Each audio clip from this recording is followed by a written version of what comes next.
Hello friends, चलिए मैंने आपको लास्ट टाइम प्राइवेट कंपनी के बारे में बताया था। मैंने कहा था कि प्राइवेट कंपनी क्या होती है। बहुत सारे लोगों ने हमसे पूछा था कि प्राइवेट कंपनी सर बताइए क्या होती है। बहुत सारे स्टूडेंट्स ने भी पूछा था, तो मैंने कोशिश की समझाने की, लेकिन अब हम आपको समझाने वाले हैं उसी स्टेज में कि एक पब्लिक कंपनी क्या होती है। Section 2 clause 71 of the companies act 2013 provides about a public company. Public company की डेफिनेशन क्या है पहले ये मैं बताऊंगा, फिर उसके बाद आपको मैं ये समझाने की कोशिश करूंगा कि public company how much different from the private company. ठीक है, तो सबसे पहले एक पब्लिक कंपनी के बारे में समझिए। नाम है पब्लिक, पब्लिक वर्ड जुड़ा है, it means there are large number of peoples who can get together with the company. बहुत सारे लोग जुड़ सकते हैं कंपनी के साथ, कंपनी के साथ बैठ सकते हैं, कंपनी के साथ मीटिंग हो सकती है, बहुत सारे लोगों का एक समावेश हो सकता है इसमें।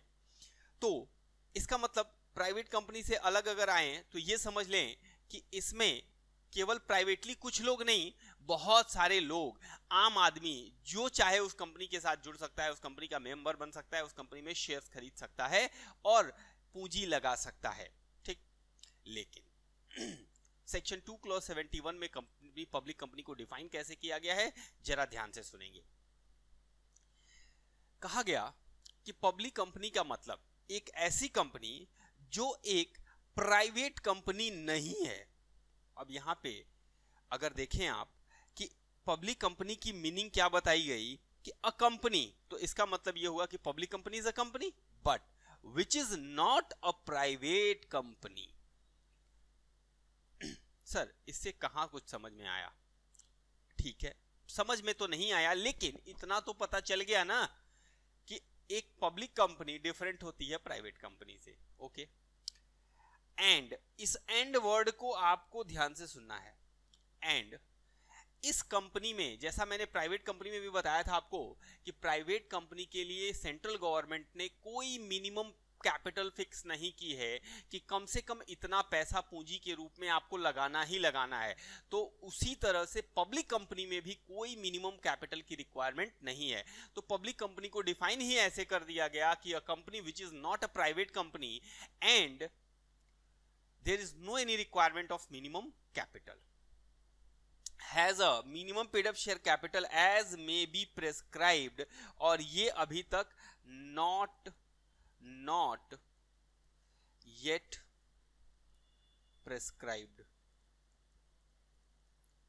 अभी तक कुछ ऐसा प्रिस्क्राइब नहीं किया गया है कैपिटल के बारे में कि कम से कम, तो जितना आप चाहें रख सकते हैं। ठीक है, हैज अ मिनिमम, लेकिन हाँ कुछ हो सकती है, ऐसा नहीं कि 0 रुपए की कंपनी बना दीजिए, आप जो चाहें रख सकते हैं, लेकिन मिनिमम कोई रिक्वायरमेंट नहीं है। ठीक, ओके। इसके बाद प्रोवाइडेड दैट, जब ये वर्ड आ जाता है ना तो आपको खुद से समझना चाहिए, और ये कॉमन बात है कि प्रोवाइडेड दैट का मतलब होता है एक एक्सेप्शन, एक अपवाद के रूप में, एक नई चीज के रूप में कोई बात सामने आती है। तो ये जो दो बातें हमने सीख ली कि public company is a company which is not a private company and has a minimum paid up share capital as may be prescribed. Sir ये प्रेस्क्राइब्ड का क्या मतलब होता है? इसका मतलब होता है कि गवर्नमेंट के पास ये पावर होता है कि वो रूल बना करके, क्या करके, रूल फ्रेम करके इसको प्रेस्क्राइब कर सकती है। मतलब ये पार्लियामेंट में इसको जाने की जरूरत नहीं पड़ती, पार्लियामेंट में जाकर के कानून बना करके ये अमाउंट प्रिस्क्राइब करने की जरूरत नहीं है, सिंपली रूल फ्रेम कर सकती है by notification in the official gazette. Government का अपना, सेंट्रल गवर्नमेंट का अपना ऑफिशियल गेजेट होता है और सरकारी राजपत्र होता है, उस पत्र में एक नोटिफिकेशन निकाल करके ये अमाउंट जब चाहे पेड अप शेयर कैपिटल का गवर्नमेंट फिक्स कर सकती है कि भाई आपको कम से कम इतना पैसा लगाना है, लेकिन अभी तक ऐसा कुछ प्रिस्क्राइब नहीं है। आए तो आगे कह रहा है, अब समाप्ति की ओर चल रहे हैं। बहुत बड़ी डेफिनेशन तो नहीं है, लेकिन एक ऐसी कंपनी जो किसी और कंपनी की सब्सिडरी है, ऐसी कंपनी जो किसी और कंपनी की सब्सिडरी है, जो कि प्राइवेट कंपनी नहीं है। क्या कहा मैंने? एक ऐसी कंपनी जो किसी और कंपनी की सब्सिडरी है। सब्सिडरी का मतलब आप समझते होंगे, अगर नहीं समझते तो मैं आगे वीडियो बनाऊंगा, आपको बताऊंगा कि सेक्शन 2 क्लॉज 87 में सब्सिडरी कंपनी को कैसे डिफाइन किया गया है। लेकिन फिलहाल आपको ये समझना है कि कोई ऐसी कंपनी, जैसे मान लीजिए मेरा नाम है विश्वजीत, तो मैंने विश्वा लिमिटेड बनाया,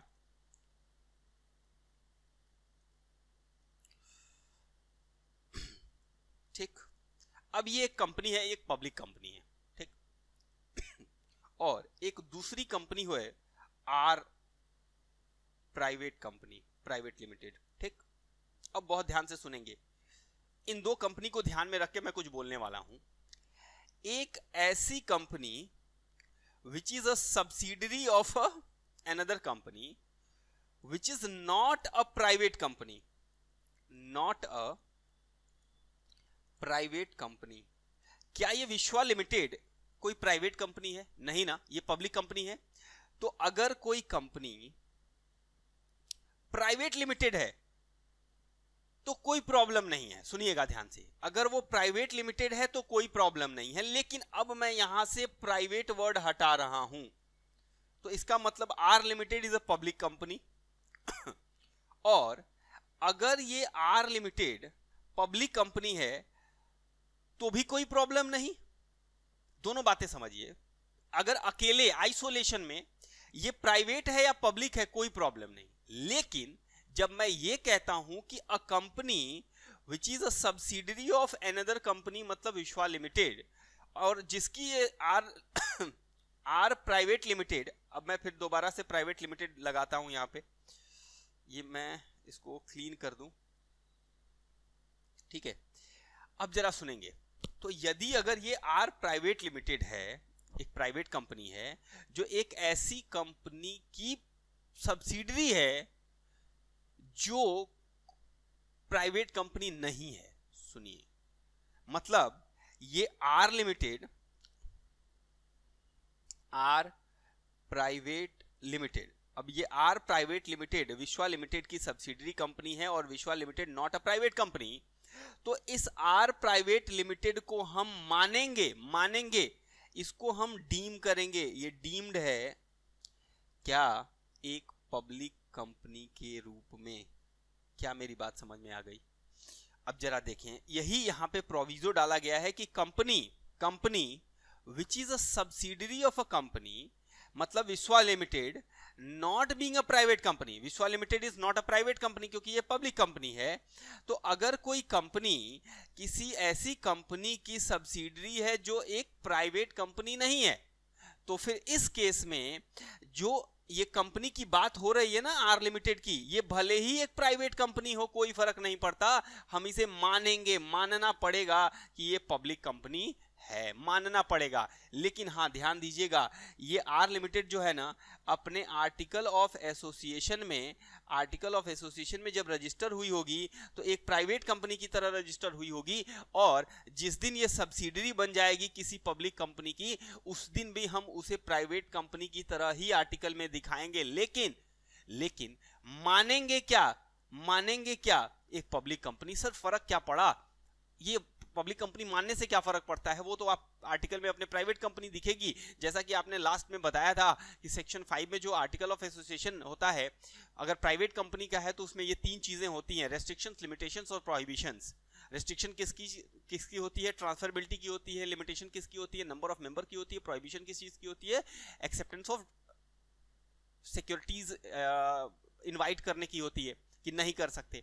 तो अब ये अगर पब्लिक कंपनी मान ली गई, जब मान ली गई तो फिर ये इसके ऊपर सारी चीजें अप्लाई हो जाएंगी, मतलब जो पब्लिक कंपनी के नियम कानून होते हैं वो सारी इस पे लगेंगे, भले ही आर्टिकल में इसको आर्टिकल की प्राइवेट कंपनी की तरह दिखाया गया हो, कोई फर्क नहीं पड़ता, ठीक है। तो shall be deemed to be a public company for the purpose of this act even, अब इसको देखिएगा जरा, where such subsidiary company continues to be a private company in the articles, ये अपने आर्टिकल ऑफ एसोसिएशन में private company की तरह ही दिखेगी, कोई प्रॉब्लम नहीं है, लेकिन हम मानेंगे पब्लिक कंपनी। किसके लिए? क्योंकि ये सब्सिडरी कंपनी है। और जरा देखें ऐसा क्यों हो रहा है, इसका रीजन क्या है, what is the reason behind this happening. एक पब्लिक कंपनी में पब्लिक का पैसा लगा हुआ है, सिंपल मैं जनरली बता रहा हूं आपको, बहुत कॉमन लैंग्वेज में, एक आम आदमी की भाषा में बता रहा हूं कि लेमैन लैंग्वेज में, कि एक पब्लिक कंपनी में आम आदमी का पैसा लगा हुआ है, पब्लिक का पैसा लगा हुआ है, और पब्लिक के पैसे में एक कंपनी सब्सिडी कम बनती है। एक कंपनी सब्सिडी तब बनती है जनरली, मैं आपको आगे बताऊंगा सेक्शन 2 क्लॉज 87 में कि सब्सिडी कंपनी क्या होती है, लेकिन फिलहाल आपके समझने के लिए मैं ये बता दूं कि एक प्राइवेट कंपनी या फिर एक सब्सिडरी कंपनी में कंपनी कब सब्सिडी बनती है, जब उसके आधे से ज्यादा वोटिंग पावर किसके पास हो, दूसरे के पास हो, या फिर उसकी कंट्रोलिंग दूसरे के पास हो। तो फिर इसका मतलब ये हुआ कि ये पब्लिक की कंट्रोलिंग इस कंपनी में आ गई है, तो इसको भी पब्लिक कंपनी ही माना जाए, भले ही वो प्राइवेट कंपनी हो। तो इसीलिए मैंने इस पे थोड़ा सा टाइम डिवोट किया। क्या मेरी बात ये समझ में आ गई कि एक प्राइवेट कंपनी जो एक पब्लिक कंपनी सॉरी, एक प्राइवेट कंपनी जो एक पब्लिक कंपनी की सब्सिडरी है, एक प्राइवेट कंपनी जो एक पब्लिक कंपनी की सब्सिडरी है, ये देखिए, ये होल्डिंग, ये सब्सिडरी। सब्सिडरी कौन है, प्राइवेट है, लेकिन चूंकि पब्लिक कंपनी की सब्सिडरी है इसलिए इसे भी हम प्राइवेट को भी क्या मानेंगे, पब्लिक मानेंगे। ओके, तो ये रहा आपका सेक्शन 2 क्लॉज 71 का डेफिनेशन। मैंने पूरी कोशिश की है इसको समझाने की। और अब आइए जरा इसके कुछ फीचर्स और बाकी प्राइवेट कंपनी से डिफरेंसेस के बारे में बता दें। और आइए जरा जो मैंने बातें आपसे कही हैं उनको थोड़ा सा देख लें आप, क्या लिखा हुआ है। However, a company which is a subsidiary of a public company shall be deemed to be a public company for the purpose of Companies Act 2013. Only for the purpose of Companies Act 2013. Even though such subsidiary company retains the basic character of the private company, it shall be regulated like a public company. लेकिन इसका regulation कैसे होगा, public company की तरह होगा। ठीक है, मतलब वो जो हमने लिमिटेशंस ये सब बताई थी, लिखा तो है सब कुछ वही, लेकिन वो इस पे अप्लाई नहीं होगा, ये रेगुलेट होगी एक पब्लिक कंपनी की तरह।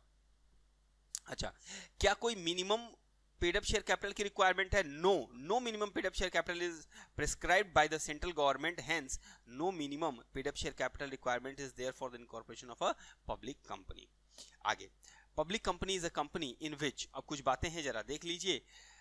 No restriction on transfer of shares, जैसा मैंने प्राइवेट कंपनी में बताया था कि उनके शेयर्स ट्रांसफर नहीं हो सकते हैं, रेस्ट्रिक्शन है, लेकिन हो सकते हैं, केवल और केवल आपस में मेंबर्स कर सकते हैं, पब्लिक को नहीं हो सकते। लेकिन यहाँ पे किसी को भी हो सकते हैं, पब्लिक को भी आप अपने शेयर्स दे सकते हैं, कोई प्रॉब्लम नहीं है।